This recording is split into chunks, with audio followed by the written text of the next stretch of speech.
તો વાત કરીએ સુરતની તો સુરતના કાપોદ્રામાં હની ટ્રેપનો વોન્ટેડ આરોપી ઝડપાઈ ગયો છે કે જ્યાં ફરિયાદીનો નગ્ન વિડીયો બનાવી 6.97 લાખ પડાવ્યા ત્યારે વધુ રૂપિયા માંગતા ત્રણ સામે ફરિયાદ નોંધાઈ છે જ્યાં પોલીસે બે આરોપીને અગાઉ ઝડપી પાડ્યા હતા ત્યારે અક્ષય ચૌહાણને પોલીસે વોન્ટેડ જાહેર કર્યો હતો।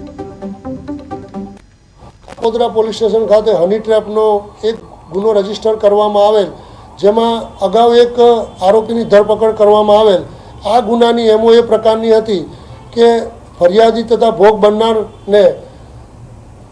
કપડાં ઉતારી તેના નગ્ન વિડીયો તથા ફોટા બનાવી તેની પાસે ગૂગલ પે એકાઉન્ટથી કુલ રૂપિયા